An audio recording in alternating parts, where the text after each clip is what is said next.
성도 여러분, 기쁨의 37번째 날 기쁨으로 맞이하셨습니까?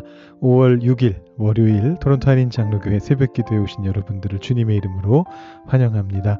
우리 이 시간 호세아 6장 말씀 함께 보도록 하고요. 그 후에 기쁨의 묵상 나누도록 하겠습니다. 제가 봉독해 드리겠습니다. 오라, 우리가 여호와께로 돌아가자. 여호와께서 우리를 찢으셨으나 도로 낫게 하실 것이요 우리를 치셨으나 싸매어 주실 것임이라. 여호와께서 이틀 후에 우리를 살리시며 셋째 날에 우리를 일으키시리니 우리가 그의 앞에서 살리라. 그러므로 우리가 여호와를 알자. 힘써 여호와를 알자. 그의 나타나심은 새벽빛같이 어김없나니 비와 같이 땅을 적시는 늦은 비와 같이 우리에게 임하시리라 하니라. 에브라임아, 내가 네게 어떻게 하랴? 유다야, 내가 네게 어떻게 하랴? 너희의 인애가 아침 구름이나 쉬 없어지는 이슬 같도다. 그러므로 내가 선지자들로 그들을 치고 내 입의 말로 그들을 죽였노니 내 심판은 빛처럼 나오느니라. 나는 인애를 원하고 제사를 원하지 아니하며 번제보다 하나님을 아는 것을 원하노라. 그들은 아담처럼 언약을 어기고 거기에서 나를 반역하였느니라. 길르앗은 악을 행하는 자의 고을이라 피 발자국으로 가득 찼도다.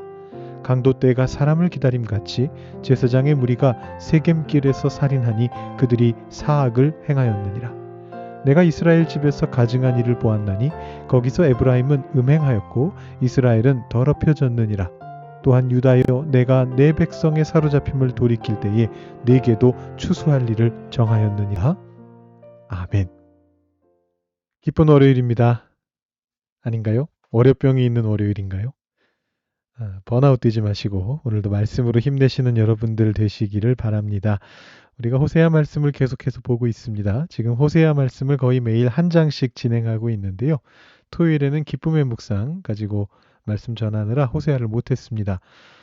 주일에 저한테 오셔서 이 토요일 새벽 기도를 볼 수 없다 말씀해 주신 분이 계신데요.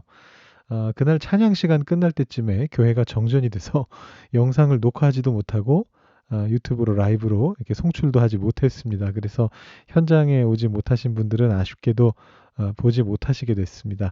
청솔모 한 마리가 교회 바깥에 전선을 아마 합선시켰던 것 같습니다. 덕분에 제가 마이크가 안 돼가지고 목청껏 소리를 지르면서 말씀을 전했는데 아무튼 그날은 저희가 호세아를 안 했고요. 그리고 어제는 주일이라 또 새벽 기도가 없었고, 그래서 일단 오늘 말씀 시작하기 전에 이 이틀간의 호세아 4장과 5장 내용을 아주 간략하게 흐름만 좀 아실 수 있게 요약해 드리도록 하겠습니다.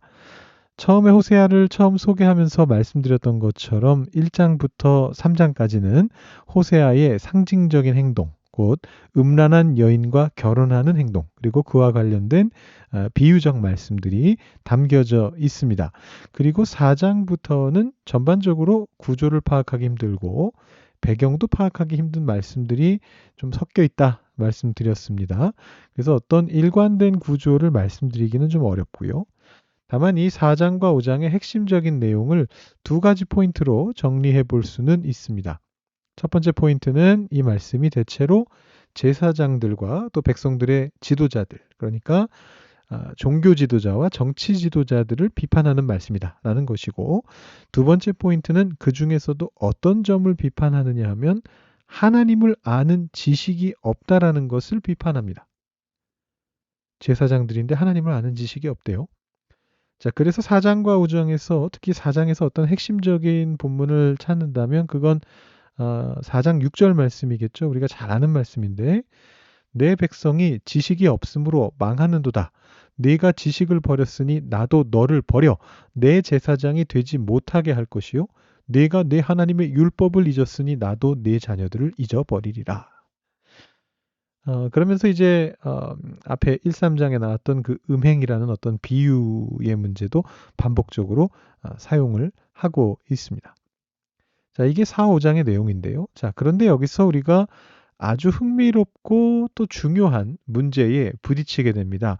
1장부터 5장까지 지금 말씀드린 것 쭉 읽어보시면 이 하나님을 아는 지식이 없다라고 하는 것은 마치 이방신을 섬기고 제사를 잘못 드리는 것의 문제다라고 그렇게 생각하게 됩니다. 뭐 그런 본문들이 쭉 있습니다. 대표적인 본문을 보자면 4장 본문에 이런 말씀들이 있습니다. 8절에 그들이 내 백성의 속죄 제물을 먹고 그 마음을 그들의 죄악에 두는도다. 이게 제사의 문제죠. 제물의 문제입니다.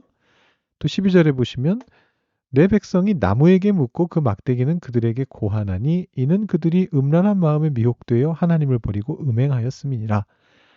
여기서 말하는 나무, 막대기라고 하는 건 이제 아세라상을 말하는데 이방신상이죠. 자, 그래서 어떤 이방신의 문제, 제사를 잘못 드리는 문제 이런 거다라고 생각하기가 쉬운데 그런데 오늘 말씀을 보면 하나님을 아는 지식이라고 하는 것은 이런 차원을 넘어서는 것이다라는 사실을 알 수 있게 됩니다. 그래서 이 6장 말씀이 상당히 중요한데요. 1절부터 3절까지의 말씀을 먼저 한번 보실까요? 이게 굉장히 많이 오해되는 구절인데 오라 우리가 여호와께로 돌아가자. 여호와께서 우리를 찢으셨으나 도로 낫게 하실 것이요 우리를 치셨으나 싸매어 주실 것임이라. 여호와께서 이틀 후에 우리를 살리시며 셋째 날에 우리를 일으키시리니 우리가 그의 앞에서 살리라. 그러므로 우리가 여호와를 알자. 힘써 여호와를 알자.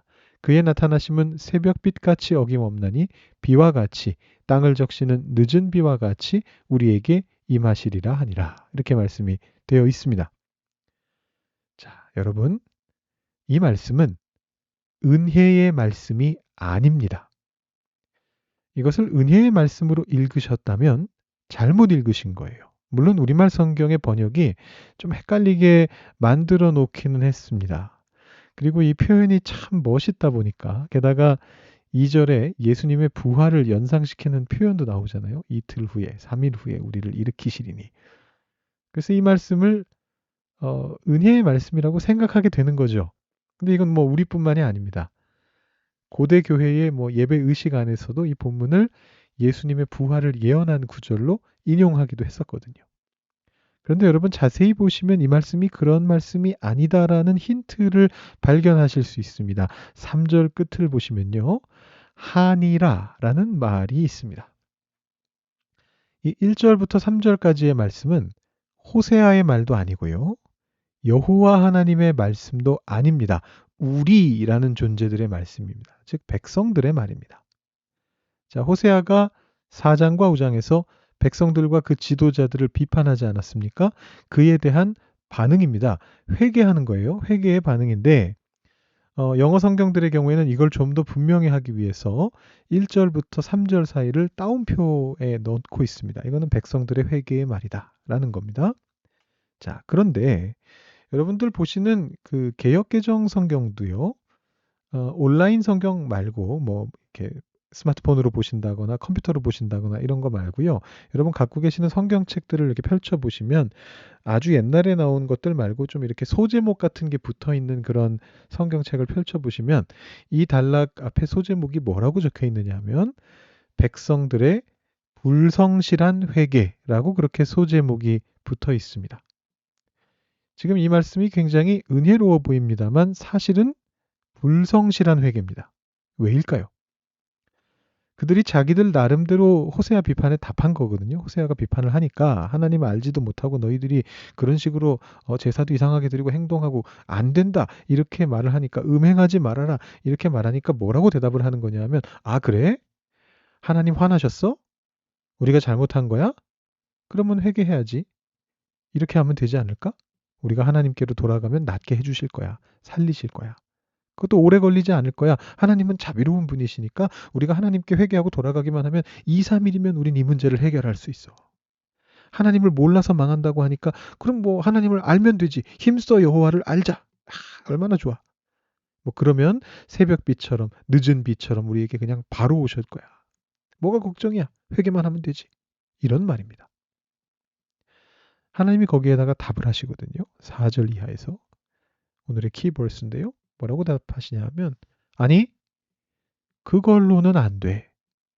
제사가 아니라 인애가 중요한 거야. 이렇게 말씀하시죠. 많은 학자들이 이 백성들의 회개가 왜 불성실한가? 일단 이게 내용 자체로는 틀린 말들은 아니거든요. 은혜로운 말들이 맞습니다. 그냥 읽으면. 근데 이것이 왜 불성실한가? 학자들이 얘기하는 거는요. 구체성이 떨어지기 때문이다. 이렇게 이야기합니다. 그냥 두루뭉실하게 아 그래요? 우리가 잘못했다고요? 그럼 그거 죄송하게 됐습니다. 아무튼 뭐 잘못하려고 했던 건 아니었어요. 몰라서 그런 거예요. 그러니까 한 번만 봐주세요. 이런 내용이 돼버린 거예요. 근데 하나님을 안다면, 정말 안다면 이렇게 말할 수 없다라는 것입니다. 하나님을 아는 지식의 의미, 그 진짜 의미가 뭐냐? 그 깊은 차원이 뭐냐? 그것은 인애를 베풀어야 된다라는 것입니다. 여러분, 인애가 무엇입니까? 제가 얼마 전에 수요예배 때 룻에 대해서 설교하면서 말씀드렸죠. 이게 히브리어 헤세드라는 단어를 번역해 놓은 건데, 이 헤세드라는 말이 굉장히 복잡하고 어려운 단어라고 말씀드렸어요. 그런데 그냥 가장 최대한 단순하게 설명을 한다면 행동하는 신실한 사랑입니다. 사랑인데 그것을 행동으로 옮기고 변하지 않는 신실함을 가지는 것이 인애입니다. 헤세드입니다. 전인적인 행위로서의 지식을 말하는 거예요. 그냥 머리로 알고 끝나는 게 아니에요. 알고 그 알미 행동을 바꾸고 그냥 일시적으로 행동을 바꾸는 것이 아니라 진실되게 삶의 태도를 전체를 다 바꾸는 그런 지식이어야 되는 겁니다. 입만 나불대지 말라라는 겁니다.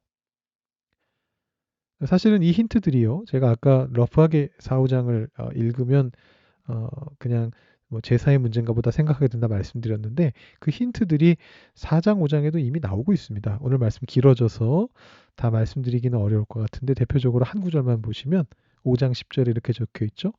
유다 지도자들은 경계표를 옮기는 자 같다. 경계표를 옮긴다는 건 남의 땅을 속여서 뺏는다라는 뜻이거든요. 그러니까 제사뿐만이 아니고 사람들과의 관계에서 인애를 베풀지 않는 것이 더욱더 중요한 하나님의 뜻이라는 걸 알아야 된다. 이렇게 오늘 말씀이 이야기하고 있습니다. 여러분들께서 직접 더 묵상해 보시길 바라고요. 기도하고 오늘은 시간이 지체됐기 때문에 기쁨의 묵상 시간은 책의 내용만 읽어 드리도록 하겠습니다. 기도하겠습니다.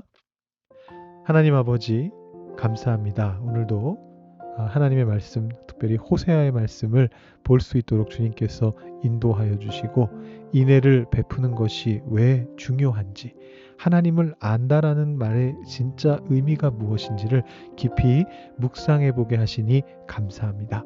하나님 우리가 우리 하나님 압니다. 그렇게 쉽게 말하지 않고 하나님 우리 회개합니다. 그렇게 그냥 가볍게 말하지 않고 진심으로 진실되게 회개하는 가운데에 우리의 신앙을 우리의 삶에 옮겨가면서 사랑을 베풀면서 살아갈 수 있는 저희들이 되도록 주님 인도하여 주시옵소서. 오늘 하루의 삶 속에도 우리를 통해서 그런 사랑이 전달되게 하시고 그 일들을 통하여 우리가 기쁨을 누릴 수 있도록 인도하여 주시옵소서. 감사드리며 예수님의 이름으로 기도드립니다. 아멘. 오늘은 예수는 믿는데 기쁨이 없어서 이 책의 69장입니다. 정해진 공식이 없다. 이 말씀을 읽어드리도록 하겠습니다. 먼저 고린도전서 말씀 보고요. 책의 내용 읽어드리고 앞서 말씀드렸던 것처럼 오늘은 코멘트 없이 마무리하도록 하겠습니다. 고린도전서 7장 29절에서 30절 말씀. 그때가 단축하여진 고로 이후부터 안에 있는 자들은 없는 자 같이 하며 우는 자들은 울지 않는 자 같이 하며 기쁜 자들은 기쁘지 않은 자 같이 하며. 의외의 말로 가득한 본문이다. 도대체 왜 바울은 기쁜 자들에게 기쁘지 않은 자 같이 살라고 권하는 것일까? 바울처럼 나도 이 책 도처에 모순된 말을 하지 않을 수 없다. 기쁨은 오늘은 이렇게 왔다가 내일은 전혀 다르게 온다. 어느 밤에는 잠 못 이루고 하나님께 부르짖어도 아무런 응답이 없고 아침에도 피곤이 풀리지 않아 완전히 비참한 하루려니 하고 체념할 때 갑자기 하나님이 나를 기쁨으로 흠뻑 적셔주신다.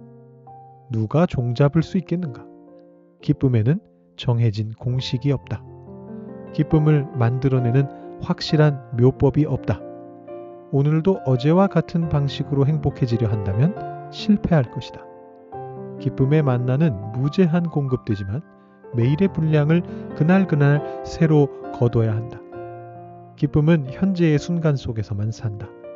따라서 지금 품지 못하면 기쁨은 사라진다. 내가 순간의 기쁨을 잡지 못하도록 하는 것은 무엇인가? 분명히 슬픔이다.